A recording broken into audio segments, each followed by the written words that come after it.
السلام عليكم ورحمة الله وبركاته. أهلا بيكم يا أحلى عيلة في الدنيا، منورين قناتكم منوعات وحكايات مع شمس.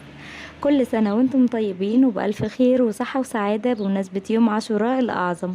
ربنا يجعله يوم فرج وجبر وخير علينا جميعا وعلى بيوتنا وعيالنا يا رب العالمين. حبيت النهاردة نشارك مع بعض قعدة الصفا دي ونحكي حكاية اليوم العظيم ده، وليه هو يوم مميز جدا في تاريخ البشرية، وليه ليه مكانة خاصة في قلوبنا. يوم عاشوراء مش مجرد يوم بنصومه وخلاص، ده يوم مليان رسائل وعبر من ربنا سبحانه وتعالى لكل إنسان مهموم أو مكروب أو مستني فرج ربنا. تعالوا بنا نرجع بالزمن لورا ونعرف ايه اللي حصل في اليوم ده وليه بنحتفل بيه كل سنة بالجمال ده.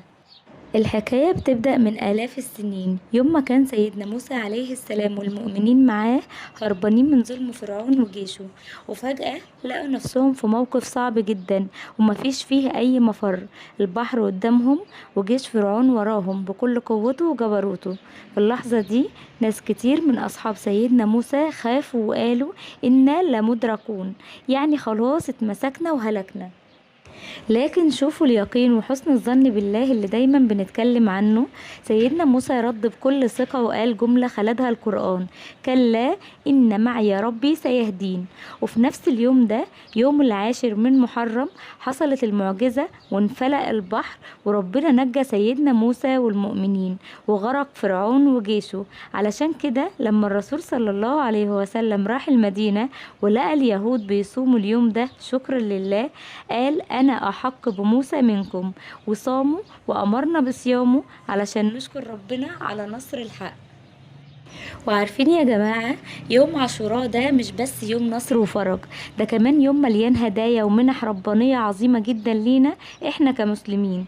الرسول صلى الله عليه وسلم لما سأل عن صيام يوم عاشوراء قال جملة تفرح القلب وتطمئن بيها النفوس: صيام يوم عاشوراء احتسب على الله أن يكفر السنة التي قبلها.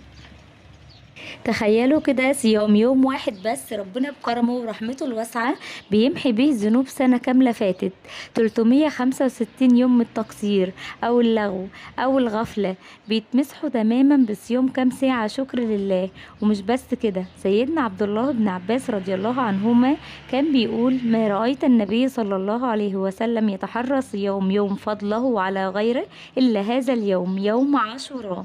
يعني النبي صلى الله عليه وسلم بنفسه كان بيستنى اليوم ده وبيهتم بيه اهتمام خاص جدا.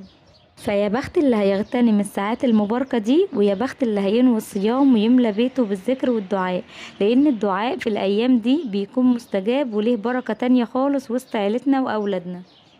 والرسالة دي لينا احنا بقى في حياتنا النهاردة.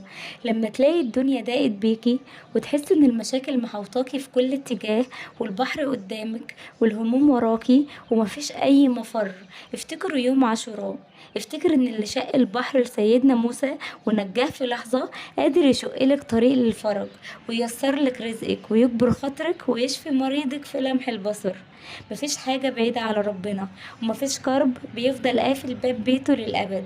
خلي عندك يقين سيدنا موسى وقولي جوه قلبك: إن معي ربي سيهدين. صيام اليوم ده بيكفر ذنوب سنة كاملة فاتت. فيا بخت اللي صام ويا بخت اللي تقرب لربنا بالدعاء والاستغفار في الساعات المباركة دي. وادعوا لبيوتكم وعيالكم بالبركة والستر. ويوم عاشوراء في مصر ليه طعم تاني خالص وذكريات محفورة في قلوبنا من واحنا صغيرين. الاحتفال باليوم ده بيبدأ من لمتنا في البيوت، لما تلاقي الأمهات والجدات واقفين يجهزوا طبق العاشوراء المصري الأصيل باللبن والمكسرات والقرفة، والبيوت كلها بتتملي ريحة الخير والبركة. والجمال الحقيقي بقى مش بس في أكلها، الجمال في عاداتنا الطيبة اللي بنورثها جيل ورا جيل. لما تلاقي الأطباق دي بتتبادل بين الجيران والحبايب والكل بيهادي بعضه بحب وابتسامة، والبيوت كلها منورة وفرحانة بالصيام واللمة والدعاء وقت المغرب. هي دي الروح المصرية، هي دي الروح المصرية الجميلة اللي بتخلي لكل مناسبة دينية طعم ودفى خاص وسط عيلتنا وأولادنا. لما وجبر خواطر وصلة رحم. يا رب يديم علينا العادات الطيبة والبيوت العمرونة بالخير دايما، وما يقطعش لنا عادة أبدا يا رب. بتمنى من كل قلبي ان حكاية النهاردة واللقطات الهادية من بلدنا تكون دخلت السكينة والطمأنينة لبيوتكم. بتمنى من كل قلبي ان تكون كلامي لمس قلوبكم واديتكم طاقة امل ويقين في فرج ربنا. كل سنة وانتم طيبين وربنا يتقبل منا ومنكم صالح الاعمال. ولو عجبتكم الحلقة ما تنسوش تشجعونا باللايك والاشتراك في القناة وتفعيل الجرس علشان نفضل دايما مع بعض كل يوم بفيديو جديد وحكاية جديدة. سيبولي دعوة حلوة في الكومنتات واشوفكم بكرة على خير. لا اله الا الله، مع السلامة.